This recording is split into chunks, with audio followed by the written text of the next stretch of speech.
औज़ुबिल्लाहिमिनश्शैतानिर्रजीम बिस्मिल्लाहिर्रहमानिर्रहीम। तमाम मुमिनीन को या अली मदद। अस्सलामु अलैकुम वरहमतुल्लाहि वबरकातुहू।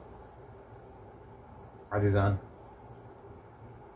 आज जैसा कि आप जानते हैं कि खालिद बिन वलीद के लिहाज से हमारी वीडियो आपके सामने आ गई और I think it's the most waited video.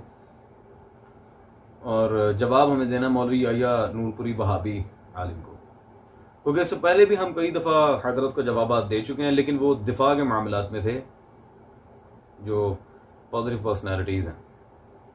आज हमारा जो जवाब है वो तरदीद के मामले में है। हजरत याह्या नूरपुरी साहब ने इस वीडियो में खालिद बिन वलीद का झूठा दिफा करने की भी कोशिश की है और साथ साथ ये भी जताने की कोशिश की है कि जी हम अगर शिया रुवात और शिया मसादिर की रिवायात ले आए तो आप लोगों को बहुत बुरा लगेगा, उसमें बहुत गुस्ताखाना रिवायात मौजूद हैं and many more things like that. तो चलते हैं जी मौलवी साहब की वीडियो की तरफ, और आज इंशाअल्लाह तबारक व तआला हम अस्मा और रिजाल से एक एक रावी पर बहस करके बाकायदा इन्हें जवाब देंगे। अहले सुन्नत के नज़दीक सिका नहीं हैं ये लोग, तो उनकी रिवायत सही कैसे हो जाएगी? लिहाजा इस तरह की झूठी रिवायतें पेश करके अगर ये सिलसिला हमने शुरू कर लिया तो फिर आपको बड़ी तकलीफ होगी। आपके शिया मसादर में ऐसी ऐसी, अल्लाह माफ़ करे, ऐसी ऐसी गंदी रिवायतें हैं, ऐसी ऐसी ख़तरनाक रिवायतें हैं। मौलवी याह्या नूरपुरी साहब, पहले मैं ज़रा तमाम मसालिक बिलखुसूस अहले हदीस मसलक के जो हमारे भाई हैं उन्हें ये बावर करवा दूं कि आपकी हैसियत खुद मसलक अहले हदीस में क्या है। अजीजान, अहले हदीस मसलक के बहुत बड़े मुनाज़िर हैं मुफ्ती उमर साहब। उन्होंने कई दफ़ा मौलवी याह्या नूरपुरी साहब का रद्द भी किया और उन्हें चैलेंजेस भी दिए हैं, जैसे कि आप उनके वीडियोस के थंबनेल्स देख रहे हैं। मौलवी साहब, आपके अपने मसलक के अहले हदीस के लोग, मैं बरेलवी देवबंदी या शिया की बात नहीं कर रहा, खुद आपके मसलक के वहाबी मुनाजिर उलमा, आपकी तो हैसियत ही कुछ नहीं है। ये वो हजरात हैं जिनके बड़े बड़े मुखालिफीन मसलक अहले हदीस से मुनाजरे हो चुके हैं, इनके सामने आपकी क्या हैसियत है? वो उलमा आपको ऑन नहीं कर रहे तो आपकी सदाकत का क्या मयार रह गया इस वक्त?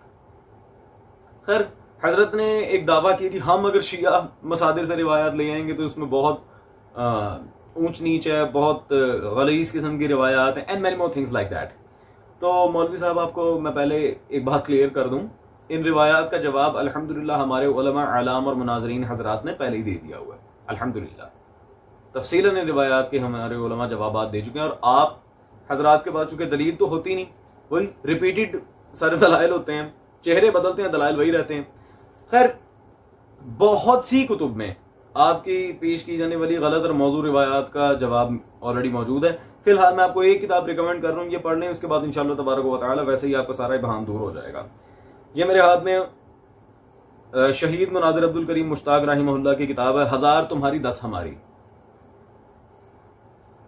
ये रहमतुल्लाह के एजेंसी से छपी है, कराची से। इस किताब का ही आप मुतालिया कर लें तो इंशाअल्लाह तबारक व तआला सारी बातों का आपको जवाब मिल जाएगा।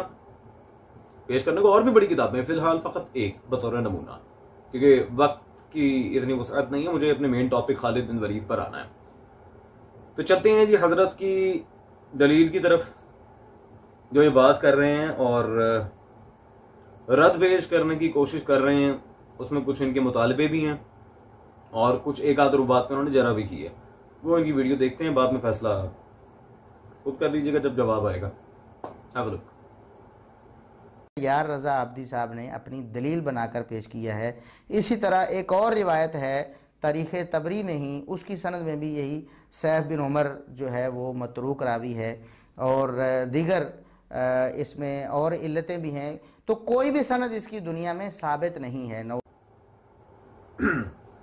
जी अज़ीज़ान, आपने मौलवी याह्या नूरपुरी साहब का क्लिप देखा। हजरत को शिया उलमा की तरफ से जो किताब पेश की गई थी वो है ये तारीख़ तबरी। तारीख़ तबरी से बेसिकली एक खालिद बिन वलीद का सहाबी रसूल जनाब मालिक इब्न नुवैरा सलामुल्लाह अलैह के कत्ल, उनकी ज़ौजा के साथ बदकारी और उनके कटे हुए सर की अहानत के लिहाज से एक तवील रिवायत है। और ये तो आज की वीडियो में इंशाल्लाह मैं बताऊंगा हजरत कि ये रिवायत सही है या नहीं है, ये और कितने मसादिर में आई है, खाली तारीख़ तबरी में नहीं है। खैर, तबरी की रिवायत की जब हम बात करते हैं, एक रिवायत में खुजैमा नाम का कोई मशहूर रावी और भी इस तरह के हैं, लेकिन दूसरी रिवायत की सनद में सिर्फ सैफ बिन उमर रावी है जिस पर ये हजरत जरा कर रहे हैं और ये मतरूक है, ये है वो। आए ये देखते हैं कि जी हजरत ने तो कह दिया मतरूक है सीधा, किसी कुतुब रिजाल में से किसी किताब का हवाला नहीं दिया, कोई रिजाल की आड़ी टेढ़ी कोई एक छोटा मोटा रिसाला ही उठा लेते हजरत, लेकिन नहीं जी। खैर, हम अब पूछते हैं हाफिजुल हदीस व इमामुल आइमा फी मसालिकुन नासबी इब्न हजर अस्कलानी, उससे पूछते हैं कि आप क्या कह रहे हैं और आपके इमाम इब्न हजर अस्कलानी क्या फरमा रहे हैं। ये मेरे हाथ में उनकी अस्मा और रिजाल की किताब मौजूद है जी, तकरीबुत तहजीब, इब्न हजर अस्कलानी की मतबूआ मकतबा रहमानिया। अजीजान, इसकी जिल्द नंबर अव्वल मतबूआ मकतबा रहमानिया लाहौर, सफा नंबर 368 368 और रकम नंबर 2724। उसी रावी सैफ बिन उमर तमीमी के बारे में जो उन्होंने यहां पर बात की है, वो कह रहे हैं जी 8वें तबके का रिवायत हदीस में ज़ईफ और तारीख में उम्दा रावी है, तारीख में उम्दा रावी है जी। मौलवी साहब, हजरत सैफ बिन उमर तारीख में उम्दा राविया काबिल कबूल है और इस बात को खुद इब्न हजर अस्कलानी कबूल करे और हमने तारीख तबरी का हवाला दिया था, कुतुब हदीस में से किसी किताब को नहीं चढ़ा था, तारीख का हवाला तो और तारीख का उम्दा रावी है। तो मौलवी अय्या साहब, मैं आपको एक ही बात बार बार समझा चुका हूं कि देखें, झूठ बोलने खयानत करने से कभी किसी का भला नहीं हुआ, इससे सिर्फ और सिर्फ वक्त जाया होता है और आप अपने ही मसलक में जो कि आपकी इमेज पहले ही नहीं बची हुई मजीद उसे गिरा रहे हैं। खुदा की कसम शर्म आनी चाहिए इन लोगों को कि एक शिया उठ के अब इन्हें इनके आइमा के कुतुब रिजाल दिखाकर बता रहा है कि आपके यहाँ ये रावी सिका है या फिर नाकाबिल कबूल है। अल्लाह अकबर। और कहने को माशाल्लाह हजरत के चैलेंज चेक कर लें, हम ये कर देंगे, हम वो कर देंगे। खैर, चलते हैं अब इनके एतराज की तरफ जो खालिद बिन वलीद के लिहाज से हजरत कर रहे हैं कि शिया उलमा झूठ बोल रहे हैं, ये वो and many more things like that. Let's move on to his clip. सारी ज़ुर्रियत मिल जाए, सारी दुनिया राफिजियत मिल जाए, ये रिवायत सही सनद के साथ अहले सुन्नत के मसादिर से आप साबित नहीं कर सकते। अहले सुन्नत के मसादिर में सही सनद से ये ऐसी कोई रिवायत नहीं। अब अहले सुन्नत की किताबों में आ जाने से ये बात साबित नहीं हो जाती कि अहले सुन्नत के नज़दीक ये बात। अजीजान, तारीख तबरी की रिवायत पर जो उन्होंने एतराज़ किया था वो अल्हम्दुलिल्लाह हमने साफ कर दिया। अब ये देखना है कि खालिद बिन वलीद के इस अमल के बाद हजरत उमर का क्या रद्द अमल था या इस अमल की तायीद थी, क्या सारा मामला हुआ उसके बाद। ये मेरे हाथ में मतबूआ मकतबा खलील लाहौर छपी किताब है जी, उसदुल गाबा फी मारिफत सहाबा। आपके इमाम इब्न असीर जजरी, उनकी किताब उसदुल गाबा मेरे हाथ में मौजूद है। जिल्द नंबर अजीजान इसकी सोम 3rd जिल्द है, सफ़ा नंबर 98 पर जनाब मालिक बिन नुवैरा को पहली बात उन्होंने सहाबी रसूल सल्लल्लाहु अलैहि वसल्लम तस्लीम किया। दूसरा नीचे ही लिखते हैं जी, जब खालिद बिन वलीद दरबार खिलाफत में पेश हुए तो हजरत उमर ने उनसे कहा कि ए अल्लाह के दुश्मन, तुमने एक मुसलमान को कत्ल करके उसकी बीवी से बदकारी की, हम तुम्हें संगसार करेंगे। अल्लाह अकबर। दुश्मन खुदा, ये मैं नहीं कह रहा, ना ये कोई तबरी या फिर दूसरे किसी आम तारीख का हवाला, ये उसदुल गाबा में इब्न असीर जजरी लिख रहे हैं। दुश्मन खुदा, अल्लाह अकबर, दुश्मन खुदा, फिर भी पता नहीं कहां से सैफुल्लाह जी। मौलवी साहब देखें, इब्न असीर जजरी ने 2 टोक हजरत उमर का मौक़िफ़ लिखा है। अब जनाब का जो एक एतराज था कि सही सनद इसकी पेश नहीं की जाती। अच्छा चले, अब एक रिवायत हम एक और असहाब पे लिखी कि जय्यद तरीन किताब से पेश करेंगे और उसके जगह रावी पे अल्हम्दुलिल्लाह हम बात करके जाएंगे। ठीक है, ये मेरे हाथ में इब्न हजर अस्कलानी साहब ही की किताब है जी, मतबूआ मकतबा रहमानिया अल इसाबा फी तमीज़ सहाबा। इसकी जिल्द नंबर जी 5 है मेरे पास। अल इसाबा में जिल्द 5 में सफ़ा नंबर 328 पर यहां पर जो रिवायत इब्न हजर अस्कलानी लेकर आए हैं, मैं सबसे कहूंगा कि गौर करें। जुबैर बिन बकार वो कहते हैं, ने फरमाया कि मुझसे मोहम्मद बिन फुलै ने बहवाला इब्न शहाब नकल किया कि मालिक बिन नुवैरा के सर के बाल बहुत घने थे। जब उसे कत्ल किया गया तो हजरत खालिद ने हुक्म दिया कि इसके सर को हांडी के पाए के तौर पर नस्ब किया जाए। इससे पहले लोग सर तक पहुंचे तो हंडिया में जो कुछ था बहकर नीचे आ गया। अस्तगफिरुल्लाह। ये अज़ीज़ान आप देख लें खुद कि खालिद बिन वलीद के ऑर्डर पर किस तरह जनाबे मालिक इब्न नवैरा सहाबी रसूल सल्लल्लाहु अलैहि वसल्लम के कटे हुए सर की अहानत की गई। मौलवी याहिया नूरपुरी साहब फरमा रहे थे कि जी कोई सही सनद इसकी नहीं मिलती। अच्छा जी, हजरत का ये ड्रामा भी अजीजान ये भी हम क्लियर किए देते हैं। अल साहबा की इस रिवायत के मतन के ऊपर मैं आपको दोबारा लेके जाना चाहूंगा। इसमें अजीजान जो पहला रावी है जुबैर बिन बुकार, एक एक रावी पे जैसे कि मैंने अर्ज किया था हम बात करेंगे इंशाअल्लाह। तो जुबैर बिन बुकार इसकी सनद में आपको पहला रावी जो नजर आ रहा है अजीजान। खैर इसके लिए मैं आपको पेश करूंगा हाफिज ज़ाहबी की मीज़ानुल एतदाल।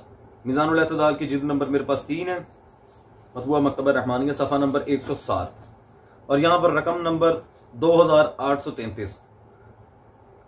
इसके बारे में ज़ाहबी लिखते हैं, ये इमाम है, साहिब नस्ब हैं और मक्का का काजी है। ये सिका और इल्म के माहिरीन में से एक है।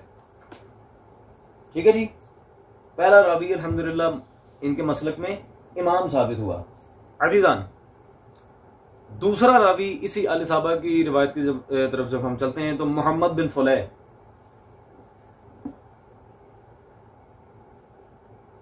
इसके बारे में भी अजीजान मैं आपको पेश करूंगा। ये जिल्द नंबर 6 है मेरे हाथ में, मीज़ानुल एतदाल फी नक़्दुर रजाल। मीज़ानुल एतदाल में हाफिज ज़ाहबी ने जिल्द नंबर 6 में सफ़ा नंबर 307 पर रकम नंबर 8069 में मोहम्मद बिन फुलैह बिन सुलेमान मदनी का जिक्र किया और इसके बारे में वाज़े कहते हैं जी इसने मूसा बिन उक़बा और हिशाम बिन उर्वा से, जबकि इब्राहिम बिन मंजर, मोहम्मद बिन इसहाक़ मुसीबी और एक जमात से रिवायात नकल की हैं। इमाम अबू हातिम कहते हैं इसमें कोई हर्ज नहीं है, इतना कवी नहीं। इमाम बुखारी कहते हैं इसका इंतकाल 197 हिजरी में हुआ। बाज़ मुहद्दिसीन ने इसे सिका करार दिया है, ये अपने वालिद से ज्यादा सिका है। ठीक है जी, माविया बिन साले ने याहिया बिन मोइन का ये कौल नकल किया कि ये सिका नहीं। और माविया आगे सफ़े पे अजीजान सफ़ा नंबर 308 पे इस बात की तरदीद आई है। और अहमद बिन अबू खैसमा ने याहिया बिन मोइन का यह कौल नकल किया कि ये सिका है, मैंने इससे रिवायत नोट की है। अहमद बिन अबू खैसमा ने वाज़े याहिया बिन मोइन का कौल नकल किया कि ये सिका है। हाफिज ज़ाहबी ने आगे जाके याहिया बिन मोइन के झूठे कौल की तरदीद भी पेश कर दी कि वो कौल उनकी तरफ गलत मंसूब था। आगे उन्होंने इसकी विसाकत भी की है अजीजान। खैर यानी कि और जैसे कि आप पहले इस रावी के तर्जुमे में देख चुके हैं कि बाज़ मुहद्दिसीन ने इसकी विसाकत भी दी है, यानी कि इक्का दुक्का लोगों ने अगर इसे कहा भी है कि ये कवि नहीं है तो कई मुहद्दिसीन इसे सिका कह रहे हैं। और ये उसूल तो मौलवी याहिया नूरपुरी साहब भी जानते होंगे कि मौक़िफ़ जमहूर देखा जाता है रुवात की तौसीक व जरा में, एक आध का नहीं। अल्लाहु अकबर। खैर अजीजान, अब आखिरी रावी जो अल साहबा की सनद में है वो इब्न शहाब।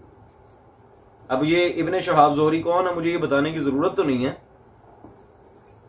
अब वो तो ये बुखारी के रिजाल में है। लेकिन अजीजान एक प्रोपेगेंडा किया जाता है नवासिब की तरफ से कि जी इब्न शहाब ज़ोहरी चूंकि शिया था लिहाजा शिया रावी की रिवायत हम नहीं लेंगे। Bulb, nothing else. गो कि अगर कोई शिया रावी हो भी उसकी रिवायत फिर भी काबिल कबूल है इनके उलमा के नजदीक। और बुखारी और मुस्लिम में तो कई ऐसे राफजी रुवात मौजूद है, लेकिन फिर भी चले इब्न शहाब ज़ोहरी के ऊपर जो ये कहते हैं कि शिया थे, रिवायत काबिल कबूल नहीं है, ये है वो ड्रामेबाजी करते हैं। फिर बुखारी के रिजाल का तो अल्हम्दुलिल्लाह ये पता वही साफ कर देंगे। लेकिन आए इनके उस्ताद मोहतरम हाफिज जुबैर अली ज़ई साहब की मकतबा इस्लामिया से छपी जिल्द नंबर 3 मेरे पास मौजूद है जी, मकालात हाफिज जुबैर अली ज़ई जिल्द नंबर 3 और इसमें सफ़ा नंबर 578 पर ये तहज़ीर नामी चैप्टर में उन्होंने वाज़े दो टोक अल्फाज में लिखा है, एक नासबी हाफिज अज़हर महमूद जिसने सीरत माविया लिखी थी उसका रद्द करते हुए इस किताब में इमाम इब्न शहाब ज़ोहरी वगैरह के बारे में शिया होने का झूठा प्रोपेगेंडा किया गया है। शिया होने का झूठा प्रोपेगेंडा किया गया है जी। मौलवी साहब आप तो कह रहे थे कि कोई सही सनद इसकी मिलती नहीं, एक सही सनद ला दें, ये है वो है। अल्हम्दुलिल्लाह अल साहबा की जो रिवायत हमने आपके सामने पेश की है, एक एक रावी पे बात की है कि उसके सारे रावी सिखाएं। दो तो आपके मसलक के इमाम हैं, जुबैर बिन बुखार और इब्न शहाब ज़ुहरी। मौलवी साहब कुछ खुदा का खौफ करें। अब अभी भी अगर आपके नजदीक विसाकत साबित नहीं रिवायत की, फिर आपके यहां तस्दीक का मयार क्या है?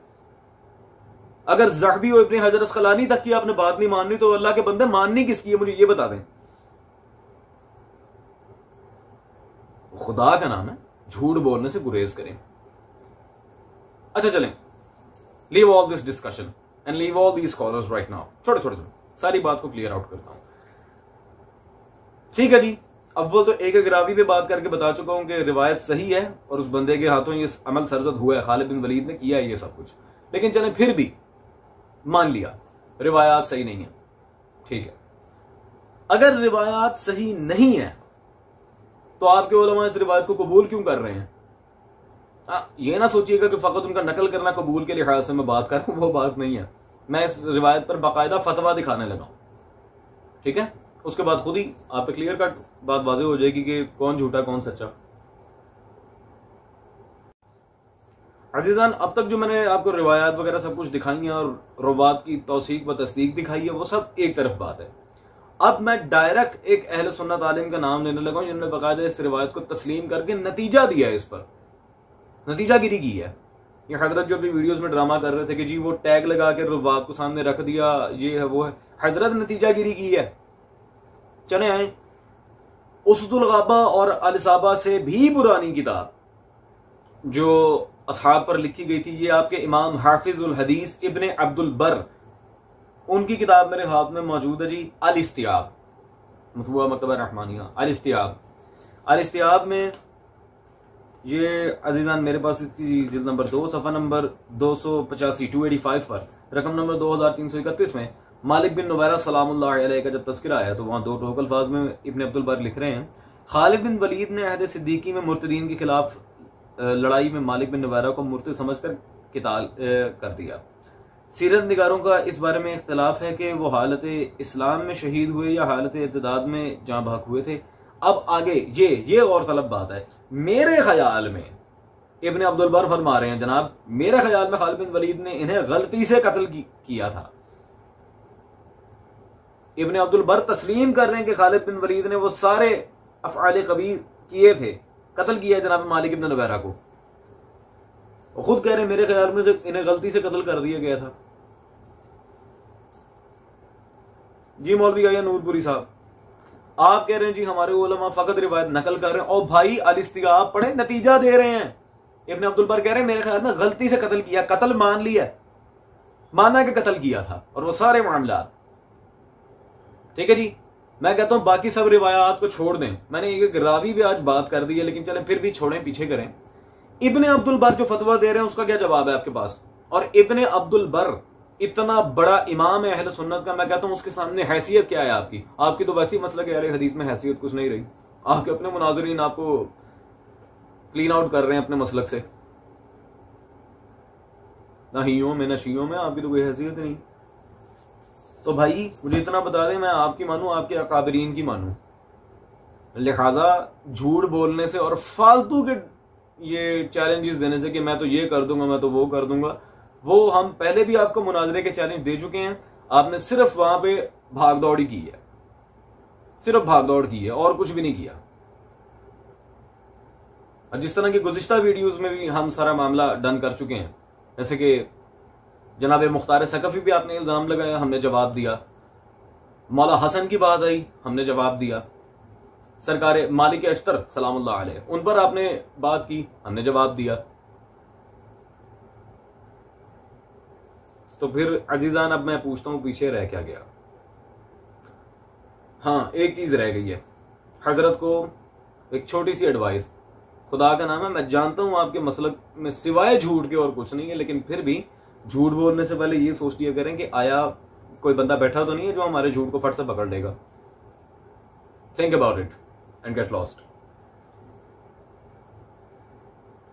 जिंदगी को वक्फ करके हुसैन के नाम एक नारा हो